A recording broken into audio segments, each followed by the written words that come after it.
Initialement, j'enregistre mes épisodes le mardi. Sauf que mardi il faisait un temps pourri et j'avais pas de lumière. Donc du coup, j'ai voulu le faire aujourd'hui. Mais aujourd'hui, on a une putain de tempête tropicale. Quoi qu'il en soit, c'est pas grave. Bonjour et bienvenue dans un nouvel épisode de La Tête à Toto. Et aujourd'hui, je vais avoir l'impression un petit peu de faire des révisions. Parce que la vidéo d'aujourd'hui est un petit peu spéciale dans la mesure où je vais revenir sur une ancienne vidéo que j'avais faite, mais pas publiée sur l'actuelle chaîne sur laquelle vous êtes, qui était publiée sur une ancienne chaîne qui s'appelait Le Studio Toto, que j'avais un petit peu commencé à un moment donné, mais j'étais pas prêt vraiment à me lancer à fond dans YouTube. Donc du coup, il y avait une vidéo assez intéressante là-bas qui parlait de mon switch de Canon vers Fuji, des raisons qui faisaient que pourquoi j'avais fait ça, comment, quelle était la réflexion autour de cette tendance qui se poursuit encore aujourd'hui, du switch des anciens, des gens qui abandonnent en fait les anciens réflexes à miroir pour de plus en plus aller vers les hybrides. Est-ce que c'est justifié? Est-ce que c'est juste une mode? Cette vidéo-là en parlait. Elle a été publiée il y a maintenant un an, puisque c'était en août 2016. Et donc un an plus tard, donc un an de plus avec mon matériel Fuji, je me suis dit que ça serait intéressant de reprendre cette vidéo là où je l'avais laissée, de vous la résumer très brièvement en quelques minutes, parce qu'elle durait quand même 37 ou 38 minutes de discussion sur pourquoi, comment, avec qui, mais où est donc Ornicard, et à rajouter à cette vidéo quelques éléments en plus que j'ai pu expérimenter durant ces un an avec Fuji, intégralement avec Fuji, et vous en faire part dans cette vidéo. Alors tout d'abord, il faut quand même préciser une chose, c'est que je ne vais pas vous inviter à aller vous abonner à cette ancienne chaîne-là, je ne l'alimente plus en vidéo, restez ici, je vais vous faire un lien dans la description qui vous permettra d'aller la voir si vous souhaitez la voir, mais je vais essayer de vous la résumer ici et tout de suite en quelques minutes. Tout d'abord, la première chose qui était importante à savoir dans cette vidéo, c'est que je ne fais pas ni de pub, ni de prosélytisme, ni de propagande, ni pour une marque, ni pour un système. En effet, l'un des points majeurs de cette vidéo, c'était faites ce que vous avez besoin de faire en fonction de vos besoins en photographie. Et finalement, même si on peut considérer que le monde des hybrides est très attrayant, hein, on a des tas d'arguments commerciaux qui nous inciteraient à y aller, et bien si cela ne vous convient pas, n'y allez pas, hein, n'écoutez pas les sirènes qui vous disent ayez confiance, venez, venez quitter les réflexes, venez, ayez confiance. C'est l'appel du côté obscur, Seigneur Vador. Rejoignez le côté obscur de la force. Je suis vraiment trop con. Donc, ne cédez pas forcément à l'appel de l'hybride juste parce que c'est la mode de l'hybride en fait. C'est ça un des enseignements majeurs que je voulais faire passer dans cette vidéo. Effectivement, moi j'ai fait ce choix de quitter les vieux réflexes pour aller vers l'hybride, c'est vrai, mais j'expliquais pourquoi. Parce que même en faisant beaucoup de portraits, il y avait un choix optique qui me permettait de m'y retrouver en downgradant en fait, entre guillemets, downgradant du full frame vers la PSC, parce que j'avais besoin de voyager plus léger, j'avais envie de voyager plus léger, parce que qualitativement, l'immense majorité des boîtiers APS-C aujourd'hui est de très très bonne facture, et ça c'était le deuxième point qui apparaissait en fait dans cette vidéo, c'est que n'ayez pas peur, hein, vous n'avez pas de compromis à faire en fait en termes qualitatifs. C'est que les boîtiers APS-C aujourd'hui sont très très très très très performants, et le gap qui sépare le full frame de la PSC a toujours tendance à se réduire de plus en plus. Donc, hormis pour ce qui défierait les lois de l'optique, c'est-à-dire la profondeur de champ et ces choses-là, en fait, j'ai presque envie de dire qu'il y a presque plus de différence entre le full frame et la PSC aujourd'hui. La gestion du bruit est excellente, le rendu des couleurs est excellent, la tenue en plein de choses est vraiment excellente. Ok, il faut juste savoir que quand vous utilisez par exemple un 56 mm f1.2 sur un boîtier Fuji de la série X, ça vous fera une profondeur de champ équivalente à du 1.8. Mais bon, vous avez la luminosité du 1.2 quand même. D'ailleurs, ça me fait penser qu'il va falloir que je fasse une vidéo pour expliquer un petit peu les rapports de focale par rapport au capteur, au format de capteur, parce qu'il y a énormément de gens qui font des raccourcis et des confusions là-dessus, et il va falloir que j'en parle parce que vraiment il y a des choses à clarifier là-dessus. Donc, premier point, pas de prosélytisme, pas de pub, pas de propagande, vous choisissez ce dont vous avez besoin. Deuxième chose, eh bien, ça vous force à analyser votre façon de photographier, si vous avez besoin de tel ou tel aspect dans un appareil photo. Troisième chose, eh bien, Attends, qu'est-ce que je voulais dire? Troisième chose, il n'y a pas de compromis à faire sur le point de vue qualitatif, hormis ce qui défierait les lois de l'optique, comme je viens de le dire. Maintenant, quatrième chose, l'aspect tarif. Alors il faut savoir que rétrospectivement, moi j'avais vendu tout mon matériel Canon et il y avait des sacrés beaux cailloux dedans, notamment le 85 mm f1.2, un gros 70-200 f2.8 série L, le 5D Mark III, etc. etc. J'avais pas mal de choses et que la revente de tout ça m'a permis de m'offrir l'intégralité de mon matériel Fuji sans que ça ne me coûte 1 € de plus. Et en fait, c'est juste permis par le fait que je descendais entre guillemets en gamme, que je passais d'un truc qui était full frame à un truc qui était APS-C, et que sur APS-C tout coûte moins cher parce que forcément les boîtiers sont plus petits, les capteurs sont plus petits, les objectifs sont moins lourds, plus légers, c'est intéressant ça.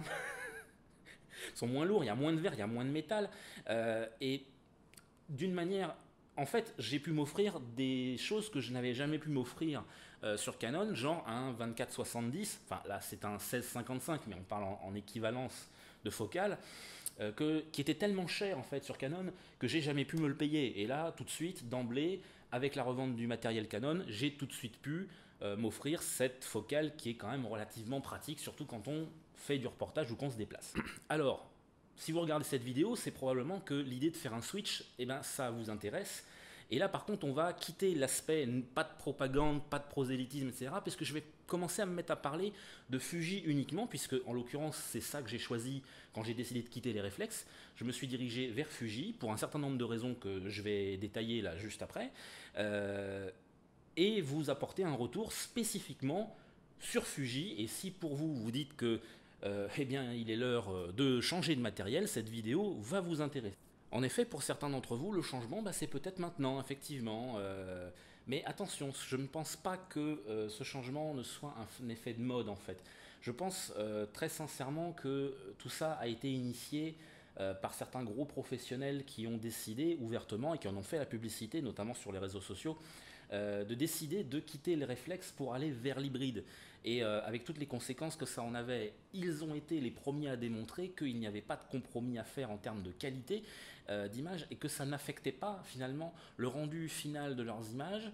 Et finalement, ça a enlevé beaucoup de peur à beaucoup de gens qui avaient l'idée de peut-être switcher. Quoi qu'il en soit, une fois que ces professionnels ont été les pionniers, les initiateurs de cette mode, entre guillemets, eh bien, ce qu'on découvre, c'est que justement, ça n'en est pas une, ce n'est pas une mode. Parce que une mode, elle aurait explosé pendant quelques semaines, et puis juste après, le soufflet serait retombé et plus personne n'en aurait parlé. Je me demande bien à quoi je vais faire référence pour illustrer ça. Oh, pardon, excusez-moi, j'ai été distrait. Bien, maintenant, ce que je disais dans ma première vidéo, c'est qu'il faut que ça corresponde absolument à votre façon de faire des photos. Je ne vais pas revenir dessus, je vous invite directement à retourner voir cette vidéo. Je vous mettrai le lien dans la description, il n'y a pas de souci. Maintenant, je vais m'intéresser spécifiquement à pourquoi j'ai choisi Fuji, qu'est-ce que j'ai découvert comme chose au cours de cette année passée avec, et c'est là que cette vidéo va peut-être vraiment commencer à vous intéresser. Déjà, pourquoi Fuji en quittant Canon? Eh bien tout simplement parce que primo, j'ai pu retrouver dans la gamme optique Fuji tous les équivalents optiques que j'avais chez Canon, et même certains que je n'avais pas pu m'offrir chez Canon. Donc le 16-35 Canon est devenu le 10-24, le 70-200 aurait pu devenir un 50-140, mais j'ai décidé de ne pas me l'offrir parce que je n'utilisais plus beaucoup le 70-200 dans ma pratique. Encore une fois, analyse de la pratique photographique. Voyez. À la place, je me suis offert un 16-55 qui est donc l'équivalent d'un 24-70. Mon 85 mm f1.2 Canon est devenu un 56 mm f1.2. Un 135 f2 que je ne m'étais jamais acheté chez Canon est devenu un 90 mm f2. Auquel j'ai encore ajouté après un Samyang 135 f2, mais tout manuel, donc je le réserve que pour quelques usages particuliers. Et c'est tout. J'ai aussi un 35 f1.4 qui vient remplacer un 23 mm, non pardon, excusez-moi, un 50 qui venait remplacer le 50 mm f1.4 Canon, et c'est tout. Et c'est déjà pas mal. Donc, j'ai pas été déstabilisé en faisant le switch sur des nouvelles plages focales qui m'auraient fait perdre mes repères. J'ai tout de suite gardé mes repères en passant d'une plateforme à une autre, et ça c'est quand même quelque chose d'important. Deuxième chose qui m'a poussé à choisir Fuji plutôt qu'une autre marque, c'est qu'au sein d'une même gamme de système, la gamme X, Fuji X, c'est que vous pouvez choisir des boîtiers qui ont des particularités différentes. C'est-à-dire que si vous aimez l'ergonomie et l'architecture type réflexe, eh ben vous pouvez choisir pour la série des XT, donc ça peut être le XT1, le XT2, ou peut-être même les XT10 ou XT20, qui ont cette forme-là, ce form factor. Ou alors, vous pouvez aussi choisir d'opter pour des boîtiers qui ressemblent un petit peu à des, entre guillemets, à des Leica, je ne veux pas choquer les puristes. Et c'est le choix que j'ai fait, donc les boîtiers de type rangefinder. Je suis en train de filmer tout de suite avec le X Pro 2, qui est le premier boîtier sérieux, entre guillemets, que j'ai acheté chez Fuji après le XT1 qui m'a servi de découverte. Et c'est bien parce que en fonction des situations, pour ceux qui aiment la street, pour ceux qui aiment le reportage, pour ceux qui aiment la photo de voyage, en fait, vous pouvez tirer avantage, vous pouvez tirer parti des différents formats de boîtiers que vous avez chez Fuji. C'est une chose que vous ne pouvez pas faire chez Canon, par exemple, parce que quand vous avez un format de réflexe, et il n'y a que ça comme format au sein d'une même gamme, la gamme des EOS, que vous alliez du 1000D en entrée de gamme jusqu'au 1DX Mark II en fin de gamme, en top de gamme, ils ont tous une architecture de réflexe. Ils ont tous le même type d'ergonomie. Troisième point, justement, l'ergonomie, puisqu'on en parle. Ce que j'apprécie beaucoup chez Fuji, c'est l'ergonomie extérieure du boîtier. Le fait d'avoir des petites molettes pour régler séparément les ISO, l'ouverture, la vitesse d'exposition, donne un contrôle très visuel et très direct en fait sur le boîtier. Et j'aime beaucoup ça. J'aime beaucoup ça. Je trouve ça que c'est très intuitif et on y prend vraiment très vite la main, on y prend très vite goût. Quatrième chose, je craignais un peu le passage au viseur à l'EVF. Je craignais beaucoup de quitter en fait à cette époque-là la visée optique. Et il se trouve qu'aujourd'hui, après un an d'utilisation, même devrais-je peut-être même dire un an et demi d'utilisation, si je remonte à l'achat du XT1, eh ben je crois que j'aurais du mal en fait à quitter la visée électronique.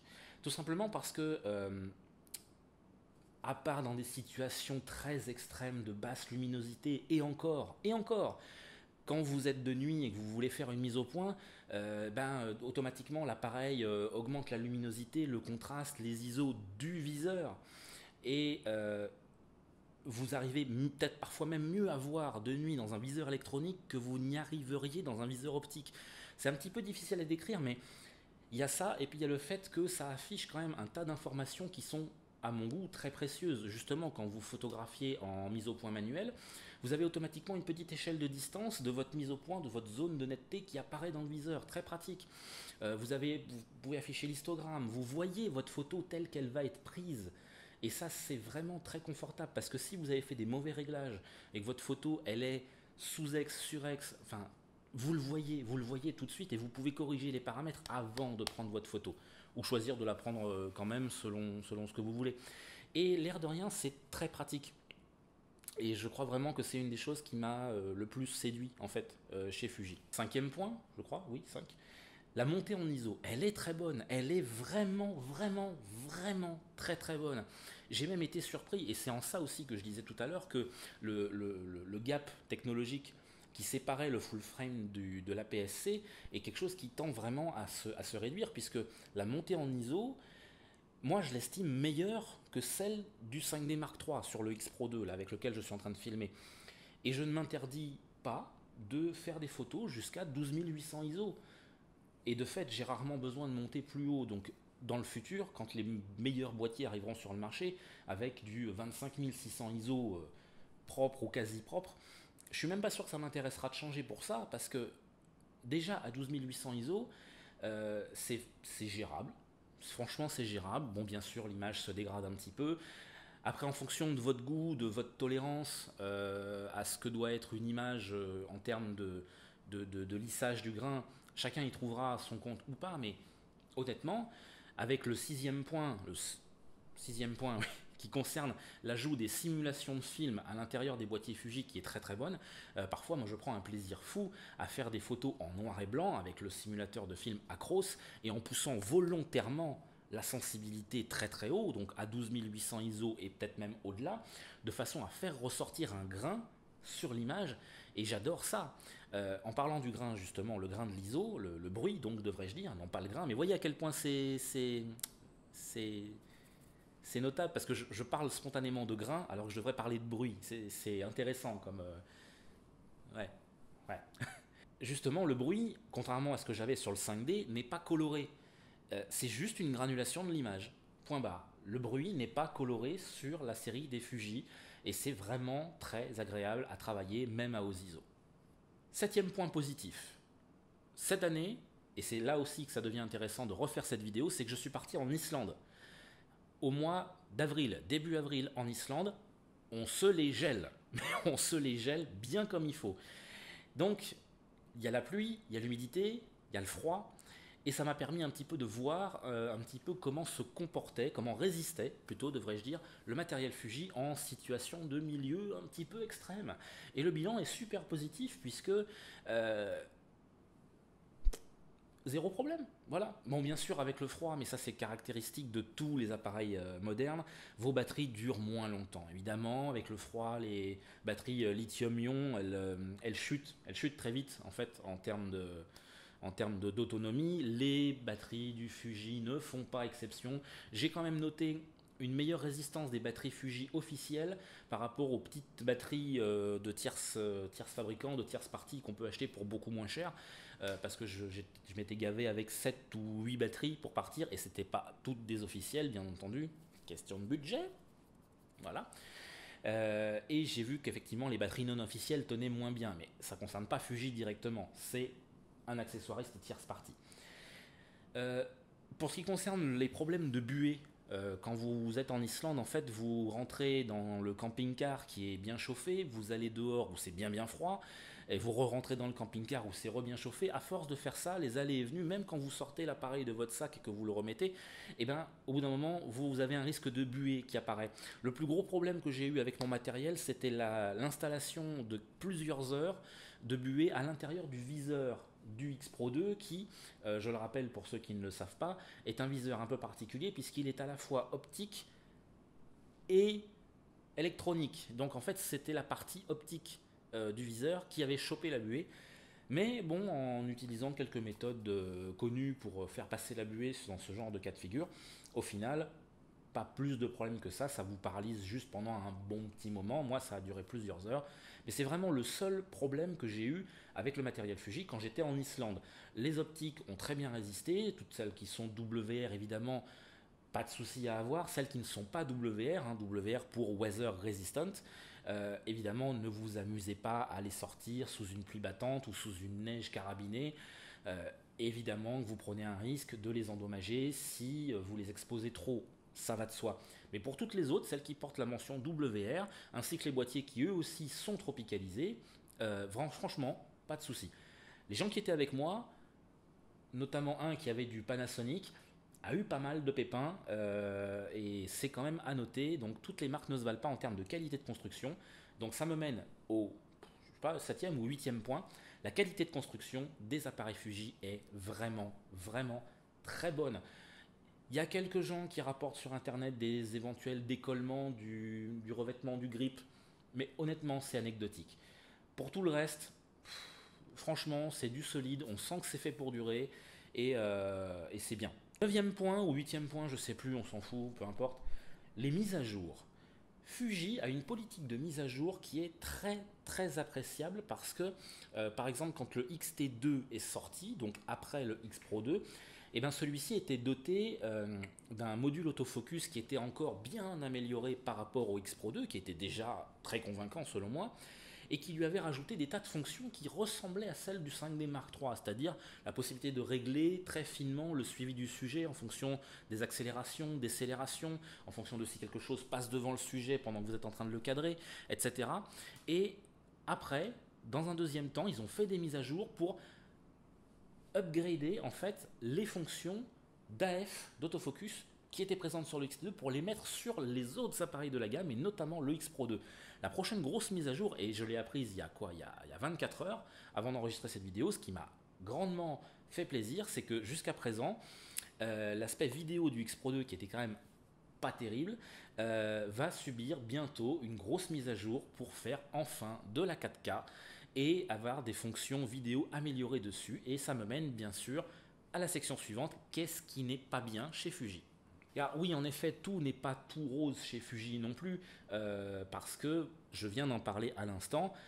Le premier point négatif que j'aurais à donner, c'est les manquements, en fait, les manques de fonctionnalités vidéo. Si vous faites que de la photo, comme c'est mon cas jusqu'à récemment, en fait, ça ne vous gênera pas. Et de fait, moi, ça ne me gênait pas. Donc, si j'avais dû parler de ça il y a quelques semaines avant de mettre vraiment en route ma chaîne YouTube, c'est un point négatif dont je n'aurais pas parlé, ou je n'aurais probablement pas pensé de le mentionner. Parce que c'est en voulant faire de la vidéo que je me suis aperçu que quand même c'était très limité. Donc déjà la résolution maximum disponible sur ce X Pro 2 s'arrête au Full HD. Si vous possédez un XT2, vous avez un peu plus de fonctions et vous pouvez monter jusqu'au 4K. Mais contrairement à d'autres marques, d'autres appareils, là je pense notamment au Panasonic, le GH4, le GH5, qui sont très pointus en termes de vidéo, on est quand même très très loin chez Fuji d'avoir tout ça. On n'a pas l'écran qui se rabat pour faire face à celui qui parle. Donc pour avoir le retour vidéo, je vais vous montrer, je suis obligé d'utiliser l'application Fuji qui dialogue en Wi-Fi avec l'appareil, et c'est comme ça que je décide de faire la mise au point, de déclencher, de régler mon appareil à distance, et pour avoir le retour vidéo et de voir ce que je suis en train de cadrer. Donc c'est un petit peu plus contraignant que d'avoir directement sur l'appareil un petit écran arrière qui se flippe et qui se tourne vers vous directement. Pour tous ceux qui veulent faire du vlogging par exemple, le Fuji, les appareils Fuji ne sont pas le choix le plus logique, et ça se comprend. Donc la vidéo pour le moment chez Fuji c'est pas terrible, mais je pense qu'ils ont compris que ça intéressait les gens, et je pense qu'ils vont progressivement améliorer ça dans le futur. Deuxième point négatif chez Fuji, l'autonomie. Alors, c'est un point négatif qui est à peu près commun chez tous les hybrides, mais j'ai l'impression, j'ai le sentiment que l'autonomie des Fuji n'est quand même pas folle, hein, quand même, c'est pas terrible. Après, ce sera à vous de voir si vous voulez choisir un appareil qui tient plus longtemps avec une seule batterie, ou si ça vous dérange pas de partir avec un appareil avec peut-être d'autres caractéristiques qui vous conviennent mieux, mais qui vous obligent à partir avec plus de batterie dans votre sac. À vous de voir. C'est voilà. Et l'air de rien, j'ai beau chercher dans ma tête, là je viens de faire une petite coupure pour essayer de me souvenir, de réfléchir à qu'est-ce que je pourrais trouver comme autre point négatif sur les Fuji, et je sèche un petit peu parce que, mis à part la vidéo, l'autonomie, je pourrais peut-être aussi parler de l'ergonomie interne des menus qui est pas terrible. Ça serait mon troisième point négatif, on va dire, parce que les menus ne sont pas toujours bien traduits, ne sont pas toujours bien organisés, et ils sont globalement assez confus. Vous voyez, par exemple, pour déclencher le contrôle à distance avec mon téléphone, il faut que je rentre dans menu, que j'aille dans un onglet, que j'aille dans un sous-onglet, et que j'aille sur la dernière option de la dernière page de cet onglet-là pour déclencher la communication sans fil. C'est pareil avec le X Pro 2, si je veux lancer le mode vidéo, il faut que je rentre dans le menu. Il n'y a pas un bouton ou une molette directement, un bouton physique sur le boîtier pour me permettre de déclencher la vidéo, contrairement à ce qu'ils ont fait sur le XT2, où là, en fait, sur le bout de la molette du drive, c'est-à-dire de la sélection, de la vitesse de déclenchement, etc., vous avez carrément la fonction vidéo qui est implémentée, et je trouve que c'est quand même beaucoup mieux d'avoir fait comme ça. Donc, ergonomiquement, au niveau du menu, franchement, Fuji, c'est pas ça. Il y a des erreurs de traduction, attention, il va falloir faire des mises à jour là-dessus, Fuji, parce que c'est important. Les menus, si vous voulez bien paramétrer votre appareil, il faut que ce soit clair, limpide, et qu'il n'y ait pas d'erreur de traduction. Donc, si on résume, j'ai fait un petit résumé de ma première vidéo, j'ai expliqué pourquoi j'avais choisi Fuji, j'ai expliqué un petit peu comment j'ai vécu cette dernière année avec Fuji, et j'ai abordé les points positifs et les points négatifs. Je vais conclure cette vidéo en vous disant très brièvement que l'histoire de ce switch de matériel, beaucoup de gens s'attendaient à ce que on entende en fait des plaintes, des lamentations, de se dire oh quand même, je regrette d'avoir fait ce switch parce que je me sens limité avec mon nouveau matériel, et très clairement ce n'est pas mon sentiment. Toutes les photos que j'ai pu faire, toutes les séances de shooting que j'ai pu faire après, tous les voyages, les déplacements que j'ai pu faire, rien de tout ça ne m'a donné le sentiment d'avoir une limitation parce que j'avais pris un matériel soi-disant de moins bonne gamme que ce que j'avais avant, ou de soi-disant moins bonne qualité que ce que j'avais avant. Très clairement, il ne faut pas se laisser abuser par ça. Analysez vos besoins, choisissez le matériel en fonction et basta. Ne vous laissez pas influencer par des gens qui vous disent ah c'est dommage ou oh non tiens tant mieux. Ne les écoutez pas en fait. Faites-vous votre propre avis. J'espère que cette vidéo vous aura permis de vous aider à vous faire votre propre avis. Et si vous avez des questions, je serai ravi d'y répondre en commentaire. Laissez-moi éventuellement, si vous le souhaitez, un petit j'aime, un partage, un like. Ça fait toujours plaisir, c'est une récompense. Et je vous dis à très bientôt pour un nouvel épisode de La Tête à Toto. A ciao!